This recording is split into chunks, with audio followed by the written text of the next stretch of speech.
Alors, si vous regardez le document en mode aperçu, vous voyez à peu près ce que ça donnera quand il sortira. Donc, ce document qui n'est pas trop mal, bien qu'il peut être amélioré, bien entendu.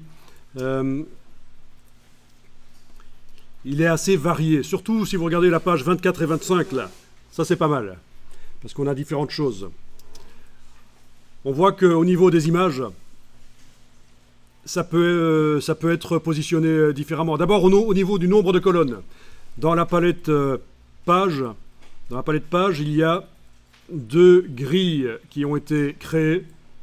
D'abord, au départ du gabarit A, il y a une première grille, une variante qui a été créée avec 3 colonnes par page, et une autre variante avec 4 colonnes par page. Et c'est ceci qu'on retrouve sur les pages 24 et 25. Vous voyez qu'on a 3 colonnes clairement sur la page de gauche, et la page de droite, c'est plutôt 4 colonnes. Et alors, pour amener de la variété, bien sûr, il y a les différents niveaux de titres. Premier niveau, deuxième niveau, puis le corps du texte, le body, le texte principal du document. Et vous avez aussi des petites choses, un extrait ici sur le côté qui permet aux gens d'avoir une vue d'ensemble sur un document sans devoir lire en détail le texte. Ils peuvent survoler les différents extraits comme ça, les extraits d'articles, et avoir une idée de ce à quoi ressemble le document grâce aux extraits. Il y en a à différents endroits du document, il y en a un autre à un autre endroit. Alors au niveau du design, ici l'extrait c'est un peu pourri avec cette forme de feuille, en fait, vous voyez, avec ses coins droits et opposés, puis les coins arrondis opposés. C'est douteux comme style, hein. On ne fait pas ça pour n'importe quel type de document. En rapport d'entreprise, on ne va pas faire ce genre de fantaisie. Donc c'est ça que InDesign permet aussi, c'est de faire des documents qui ont une certaine fantaisie, qui font passer de l'information simple au niveau à des enfants, à des gens qui ne sont pas... voilà, je veux dire, des choses sympathiques, quoi. On amène un côté sympathique. Donc ici, c'est un peu un document test, hein.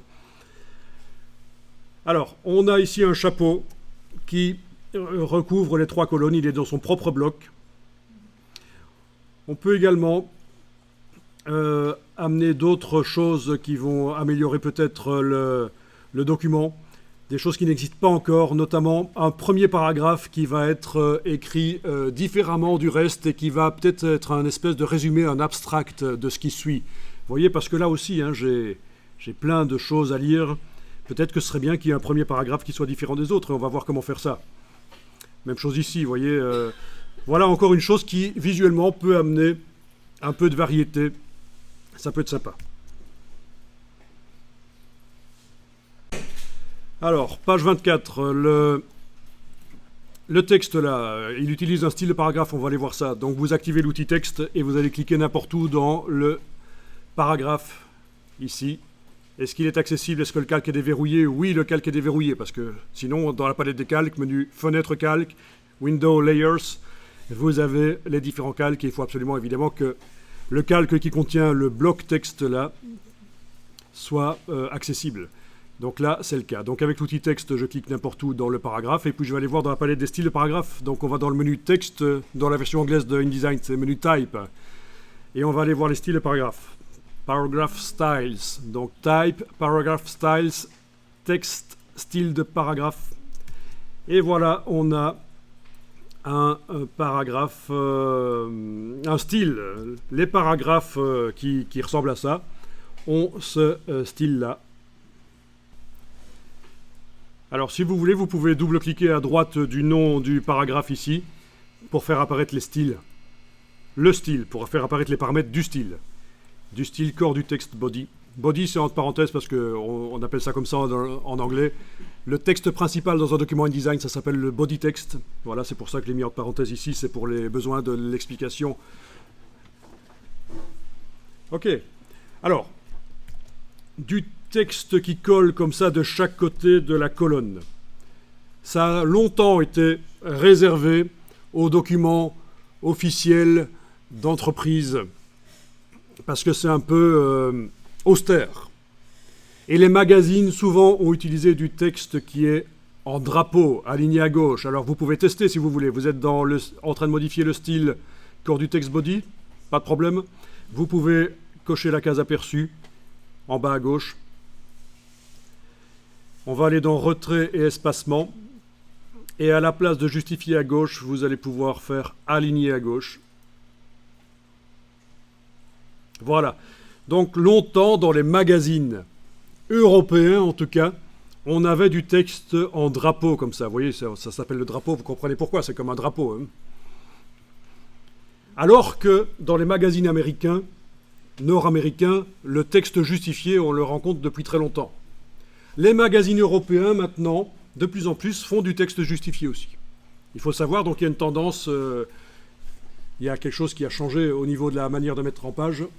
Maintenant, les magazines européens font aussi du texte justifié. Le but, c'était, quand on faisait du texte en drapeau comme ça, c'était de faire du texte un peu plus varié, en tout cas au niveau de la fin des lignes, là, un peu moins carré et plus sympathique, plus incitant à la lecture. Mais maintenant, ne vous en faites pas, vous pouvez remettre justifié à gauche.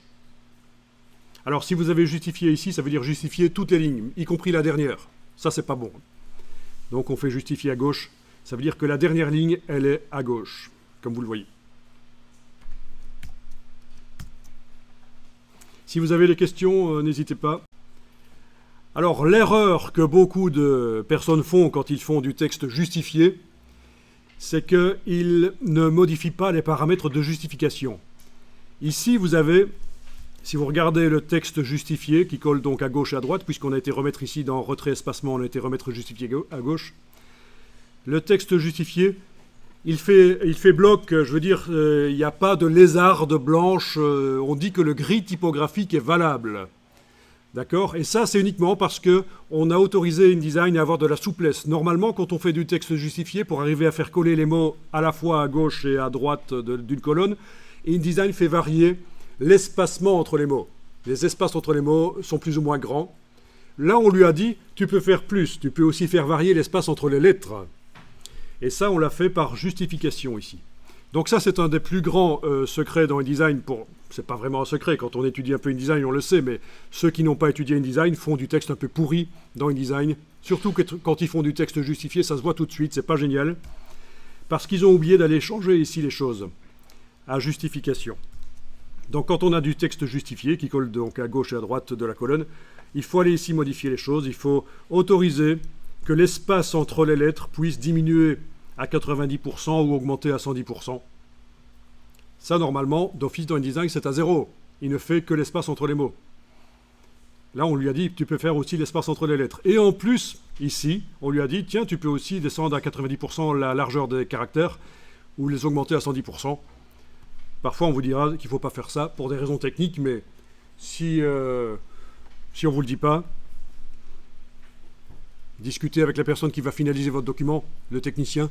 S'il ne vous dit pas que vous ne pouvez pas écraser les caractères, c'est bon.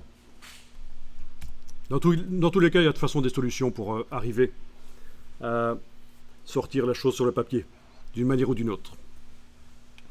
Je pense notamment au système bitmap, où plutôt que d'envoyer des informations à la machine qui sort le papier, on lui envoie des images du document.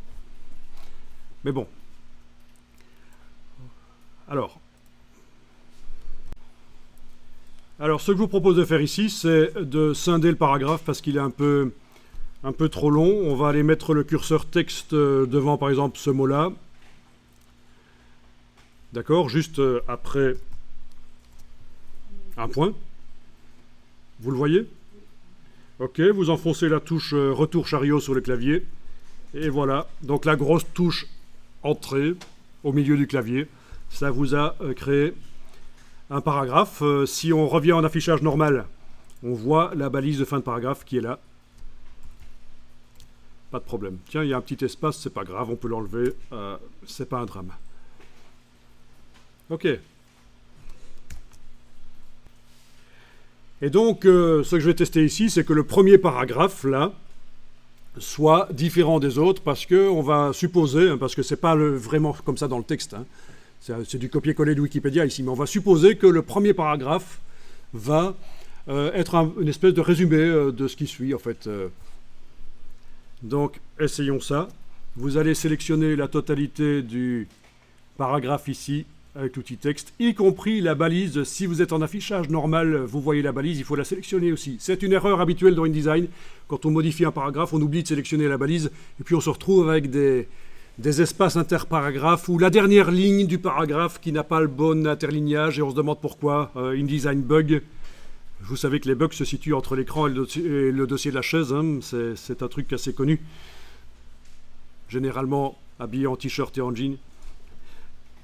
Donc, InDesign ne bug pas beaucoup, ça peut arriver, mais si vous êtes en affichage aperçu, la balise, vous n'arrivez pas à la sélectionner, c'est pas grave. Ça devrait passer. Mais malgré tout, je le ferai quand même en affichage normal, on n'est jamais trop prudent. Et voilà. Bon, vous avez vu la palette des outils, je l'ai mise en 2 colonnes. Hein. Ça, on en avait parlé, je pense. Hein. Dès le début, on avait parlé de mettre la palette des outils en 2 colonnes, c'est toujours mieux. Et on a aussi le raccourci pour passer de l'aperçu au... Évidemment, ça ne marche pas là, idiot, parce que j'étais en train de manipuler du texte, donc le raccourci W, je ne peux pas l'utiliser là tout de suite. Ok. Alors voilà, on va modifier le texte là. On va aller chercher la palette caractères. Je vous rappelle que la touche Alt permet, quand vous êtes en train de bouger du texte comme ça, la touche Alt permet de bouger les pages sur l'écran. Vous ne pouvez plus utiliser la barre d'espacement pour rappeler la main. Puisque vous êtes en train de manipuler du texte là, vous êtes obligé d'utiliser une touche alternative, c'est la touche Alt. On va aller donc chercher la palette des caractères, donc menu texte caractère, type character. Donc c'est pas la palette des styles de caractères, c'est vraiment la palette qui sert à modifier directement du texte. C'est ça qui n'est pas évident à comprendre parfois. D'ailleurs, on va parler des styles de caractère pour que ce soit bien clair pour tout le monde après. Alors voilà, je vous propose de garder éventuellement le même caractère, mais voyons un peu s'il y a une variante ici. Oui, il y a des variantes. Vous avez le Mignon Pro, puisqu'il est de toute façon livré avec les logiciels Adobe. Hein. Donc vous avez plein de variantes ici. Essayons éventuellement semi-bold pour commencer.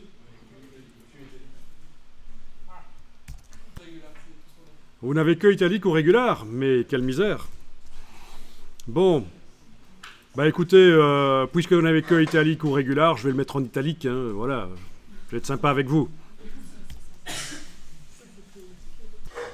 Alors, il y a une possibilité dans InDesign d'obtenir ce qu'on appelle le faux gras. Hein, rien à voir avec le foie gras végétarien. Le faux gras, c'est-à-dire que, mais en général on l'utilise sur des titres. Quand un caractère vous plaît mais vous voudriez qu'il soit plus épais, vous avez la possibilité d'aller ici dans le contour, indiquer que vous travaillez sur le contour. Il faut mettre la case contour à l'avant-plan et aller choisir dans le nuancier du noir. Alors on y va, on va tester ça. Fenêtre couleur, nuancier. Alors, c'est controversé, hein, c'est une technique c'est du hack un peu pourri. Hein. Mais enfin, pourquoi pas. Il aurait mieux valu rechercher, réinstaller une bonne police Mignon Pro. Voilà, vous avez la case contour à l'avant-plan. Vous avez été chercher le nuancier, donc c'est dans la version anglaise, c'est Window, Color, Swatches. Swatches, c'est le nuancier. Window Color Swatches. Comme swatch, échantillon couleur. C'est pas la montre, hein, c'est l'échantillon couleur. Et alors là, vous avez l'encre noire. Il faut savoir que le texte, surtout très fin comme ça, dans les documents, est imprimé uniquement avec l'encre noire. Il n'y a pas d'autre encre qui intervient. Parce que c'est tellement fin, s'il y avait d'autres encres qui intervenaient, vous auriez sur les bords des lettres du magenta, du cyan, à cause des imprécisions de la presse, puis ça serait un peu pâteux. Donc pour que ce soit super net, en tout cas chez l'imprimeur, je vous parle chez l'imprimeur, pas sur une imprimante interfacée qui est une photocopieuse, photocopieuse couleur interfacée, une imprimante couleur laser, quoi. Ça va pas fonctionner comme ça, mais voilà. Il y a uniquement l'encre noire, donc on va ajouter l'encre noire, voilà, ici, noir. Ok. Alors on va peut-être aller modifier le contour. Menu fenêtre, contour. Vous savez bien sûr comment on dit contour en anglais. Stroke. S-T-R-O-K-E. Voilà. Et on va pouvoir diminuer ici à la place de 1 point, je vais essayer par exemple 0,25. Voilà.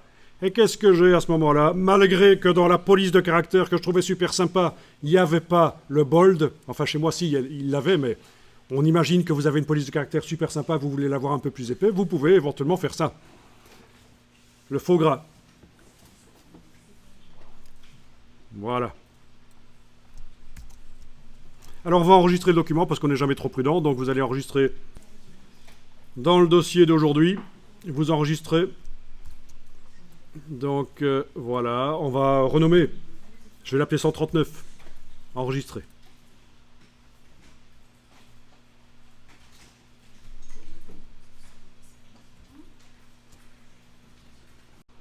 Voilà. Quoi qu'il en soit, on a réussi à donner un look différent au premier paragraphe de la série de paragraphes qui suit la numérotation là. Voilà. Ici, je vais me débarrasser rapidement de toutes les palettes qui sont à droite. Donc c'est Shift Tabulation, comme dans tous les logiciels Adobe, majuscule tabulation. Alors voilà. Regardons un peu dans la palette des styles paragraphes. Donc menu Type, Paragraph Styles. Menu texte, style de paragraphe. Voyons un peu ce qu'on a ici. Quand on met le curseur, l'outil texte dans un paragraphe normal, on m'indique évidemment que c'est corps du text body. Si je le mets là-dedans au-dessus, c'est corps du text body, mais qui a été modifié. Le petit signe plus est là pour vous indiquer que ça a été modifié. Si je voulais me débarrasser de toutes les modifications, il faudrait que je réapplique le style en cliquant sur le style, là, mais je ne vais pas le faire. Et si ça ne marchait pas, je ferais même Alt-clic pour me débarrasser de toutes les modifications apportées dans le paragraphe ici pour qu'il redevienne comme les autres. Mais je ne vais pas le faire. En fait, ça me convient qu'il soit comme ça. Et alors, on va faire une variante de corps du texte. On va faire un parentage de style. On va avoir le style parent qui sera corps du texte et le style enfant qui sera corps du texte, le chapeau, en fait, on va dire. Vous avez mis le curseur là dans le paragraphe. Vous allez dans le menu ici de la palette style de paragraphe. Vous demandez nouveau style de paragraphe. Voilà. On fait un nouveau style de paragraphe. Alors, précédemment, je vous ai peut-être dit, quand vous faites un style, que ce soit un style de paragraphe, de caractère, d'objet, peu importe, il faut toujours vérifier que ici, il est indiqué d'après aucun. Et si ce n'est pas le cas, vous devez mettre aucun. Sauf que, ici, ça m'intéresse que le style qu'on va créer ici soit l'enfant de ce style-là. Donc je laisse corps du texte. On a démarré d'un paragraphe qui avait corps du texte, on l'a modifié. Quand on le crée, le style, InDesign considère que le parent, c'est celui-là. Ok. Donc je vais l'appeler chapeau corps du texte. Voilà.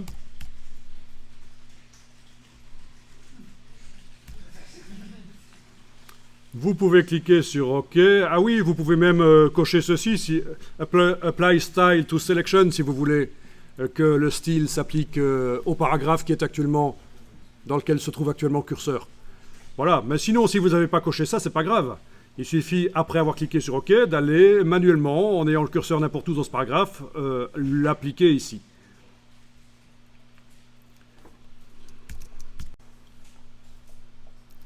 Donc, on a un style enfant, c'est chapeau corps du texte, et on a le style parent, c'est corps du texte. Alors, on va faire un petit test, comme ça vous allez voir comment ça fonctionne, à quoi ça peut servir. Ça peut automatiser les mises en page, ça peut faciliter les mises en page. Avec la flèche noire, là, je clique à côté de la page. Cliquez à côté de la page, rien n'est sélectionné. Et on va modifier les choses par les styles de paragraphe. Alors, ce qu'on va faire, c'est qu'on va les modifier corps du texte body. Donc, vous avez bien cliqué à côté de la page. Rien n'est sélectionné. Le curseur texte n'est pas dans un des paragraphes. Hein. Vous avez double-cliqué ici. Vous allez double-cliquer à droite du nom au corps du texte. Voilà. Et vous allez pouvoir tester. Tiens, avec la case aperçu coché. Quand je modifie, par exemple, l'interlignage, l'espacement entre les différentes lignes, quand je le modifie, est-ce que, oui, ça va agir là-dessus, mais est-ce que ça va aussi normalement agir sur l'enfant? On essaye, on est dans format de caractère de base. Donc l'interlignage actuellement est réglé pour être à 120%, c'est-à-dire qu'on a un texte à 12 points, l'interlignage est à 14,4. Le fait que ce soit entre parenthèses indique que c'est InDesign qui a fait le calcul pour vous. Vous pouvez vous éloigner de ça.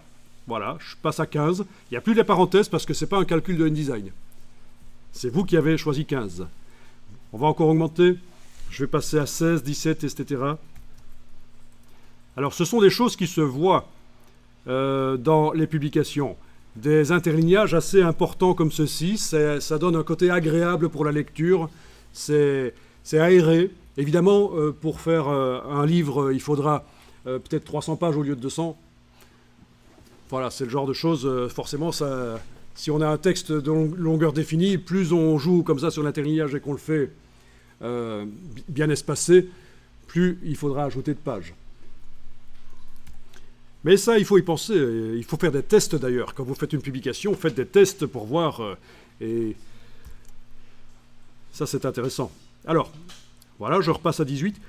Pour donner un aspect très luxueux à des publications, et vous le savez, dans certaines publicités, dans certains articles, on le voit, on peut même forcer l'interlignage pour à être beaucoup plus grand, de ce style-ci. Voilà, là, je suis passé à 22. Vous voyez, on pourrait penser, mais c'est quand même très exagéré. Eh bien non, ça se voit de temps en temps dans des publications, des interlignages aussi forts que ça. Alors remarquez ce qui se passe, au fur et à mesure qu'on est en train de modifier corps du texte qui est utilisé, donc le style corps du texte body qui est utilisé par ce paragraphe-là et celui de la colonne d'à côté, le style chapeau corps du texte se modifie aussi. Voilà. Alors autre chose, au niveau du texte ici, ouais, évidemment, ça va être difficile de le tester parce que vous n'avez pas toutes les variantes. Mais en fait, si vous changez ici, si vous changiez ici regular, si vous le mettiez en bold, quoi, bold, voilà, ça n'influence pas le premier paragraphe. Le principe, c'est que tout ce qu'on a spécifié vraiment sur le premier paragraphe, de différent par rapport au corps du texte en dessous, ne peut pas être modifié. Donc, j'avais spécifié que c'était d'italique. Si je modifie ici, que je mets bold, italique, que je mets plein de choses différentes, medium, ça modifie chaque fois le corps du texte, mais ça ne modifiera jamais ce paramètre-là ici. C'est ça le principe. Ok. Ouais, ben je peux rester en medium. Non, je vais mettre en régulier, parce que pour la suite, ça va poser un problème régulier. Voilà. Ok. Donc, vous avez vu à peu près comment ça fonctionne. Bah écoutez, on peut cliquer sur OK. Je pense que voilà, vous avez compris le principe. Faire un chapeau pour amener de la variété dans le texte et faire en sorte qu'il soit quand même... si on veut modifier carrément le style du corps du texte, on ne doit pas aussi aller modifier manuellement chapeau, ça se fait automatiquement avec le parentage de style. Bah, écoutez, sur la page d'à côté, vous pourriez essayer aussi ceci. Avec l'outil texte, vous allez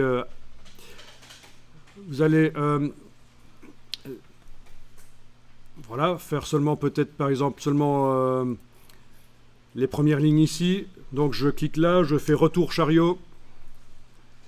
Je clique dans le premier paragraphe et je lui applique le style chapeau, corps du texte. Chapeau, corps du texte. Voilà.